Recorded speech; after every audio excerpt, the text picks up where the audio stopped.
शंखचूड़ को भोले बाबा ने मारा और बड़े क्रुद्ध हो गए थे उस पर, तो कहा कि मेरी पूजा में शंख का प्रयोग नहीं होगा, शंखचूड़ की हड्डियों से ही शंख बना, इसलिए भगवान शंकर की पूजा में शंख नहीं बजता, शंकर जी के मंदिर में शंख नहीं बजता। लेकिन भगवान विष्णु को, भगवती लक्ष्मी को शंख बड़ा प्रिय है।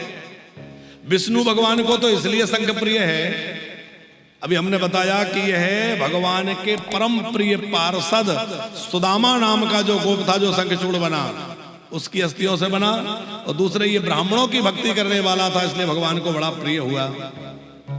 अब आप कहेंगे लक्ष्मी जी को क्यों प्रिय है? अरे लक्ष्मी जी को इसलिए प्रिय है कि भाई तो सबको प्रिय लगता है, नहीं बहन को, ये लक्ष्मी जी का भाई है। आप कहेंगे भाई कैसे हो गया? लक्ष्मी जी का जन्म कहां से हुआ? समुद्र से, और शंख का जन्म वो भी समुद्र से होता है। तो समुद्र से जन्म होने के कारण लक्ष्मी जी भाई मानती हैं, और जिस घर में लक्ष्मी जी के भाई रहते हैं वहां बहन जी की कृपा बनी रहती है, वहां शंख जहां रहता है वहां लक्ष्मी की कृपा बनी रहती है। इसलिए अपने घर में शंख जरूर रखिए। प्रतिदिन घर में जिसके शंख बजता है, शंख की ध्वनि होती है, तो वहां से निगेटिविटी भाग जाती है, हट जाती है, वहां सकारात्मक ऊर्जा रहती है, वहां से बुरी शक्तियां भाग जाती हैं। प्रतिदिन अपने घर में गरुड़ घंटी बजाइए, प्रतिदिन अपने घर में शंख बजाइए, और दोनों समय सुबह शाम शंख घंटी की आवाज जिन घरों में गूंजती रहती है, वहां भूत प्रेत दुष्ट राक्षस कोई नहीं आ सकता, सब भाग जाते हैं। आगमार्थम तुदेवानाम गमनार्थम च रक्षसाम, जैसे ही घंटी का निनाद होता है असुर भाग जाते हैं और देवता आ जाते हैं। भाई पूजा हो रही है, चलो आरती का समय हो गया, चलो। तो अपने घरों में प्रतिदिन शंख बजाइए, अपने घरों में प्रतिदिन घंटी का निनाद करिए। आपको पता है गरुड़ घंटी जब बजती है तो कौन सी ध्वनि निकलती है? सामवेद की ऋचाएं गरुड़ घंटी के नाद से निकलती हैं।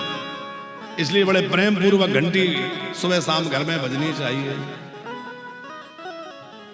तो शंख जो है घर में जरूर रखिए, और शंख को कभी खाली ना रखें, शंख में थोड़ा जल भर के जरूर रखें।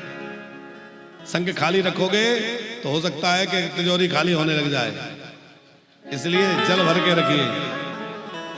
कुछ चीजें ऐसी हैं जिनको बिना आसन के कभी नहीं रखना चाहिए, ध्यान से समझ लेना। क्या क्या? एक तो सालग्राम भगवान को बिना आसन के कभी नहीं रखना चाहिए। कई बार लोग स्नान कराया और ऐसे कहीं रख दिए, नहीं, सालग्राम जी को बिना आसन के भूमि पर नहीं रख देना चाहिए। शंख को बिना आसन के कभी नहीं रखना चाहिए। नामदेव जी, कई लोग शंख को बजा के जहां तहां कहीं भी रख देते हैं, इसका बड़ा भारी अपराध लगता है। और जो शंख को ऐसे कहीं भी रख देता है अथवा बिना आसन के भूमि पर रखता है, उसके घर से लक्ष्मी जी जाने लगती हैं, बोले अरे यहां तो मेरे भाई का आदर नहीं हो रहा। इसलिए शंख को बिना आसन के ना रखें। तीसरा है ग्रंथ को, रामायण जी हैं, गीता जी हैं, भागवत जी हैं, कोई पोथी है तो कभी बिना आसन के मत रखिए। धर्म ग्रंथ को, किसी ग्रंथ को, पुस्तक को, ग्रंथों का आदर कैसे करना चाहिए ये सीखना है तो हमारे सिख भाइयों से सीखिए। हमारे सिख भाई जो है वो कोई मूर्ति की पूजा नहीं करते और कोई पूजा नहीं, वो तो गुरु ग्रंथ साहिब को ही भगवान मानते हैं और गुरुओं की वाणी को ही, उस ग्रंथ को ही सर्वोपरि मान करके और मस्तक पर बदराते हैं, उसी की पूजा करते हैं, उसी की उपासना करते हैं। ग्रंथों का बहुत आदर होना चाहिए। कई बार हम लोग कुछ पढ़ रहे हैं, कहीं भी रख दिया, पूजा करा रहे हैं, पूजा कराते कराते ग्रंथ को नीचे रख दिया, उल्टा रख दिया, इसका बड़ा अपराध लग जाता है और सरस्वती जो है वो दुखी होकर चली जाती है।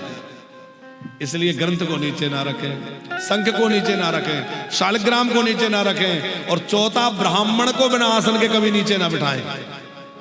आपके घर ब्राह्मण आए तो चाहे कुछ भी आसन डले, पर ब्राह्मण बिना आसन के ना बैठ जाए। यदि ब्राह्मण बिना आसन के बैठ गए तो क्या होगा? आपके घर के पुण्य जो है वो लेके चले जाएंगे और उनके पाप बाहर रह जाएंगे। इसलिए ब्राह्मण को भी चाहिए कि वो बिना आसन के ना बैठे।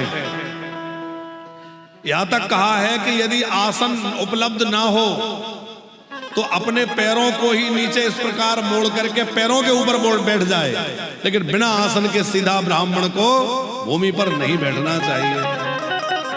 तो शालिग्राम जी शंख, ग्रंथ और ब्राह्मण, इन चारों को बिना आसन के भूमि पर नहीं विराजमान करना चाहिए।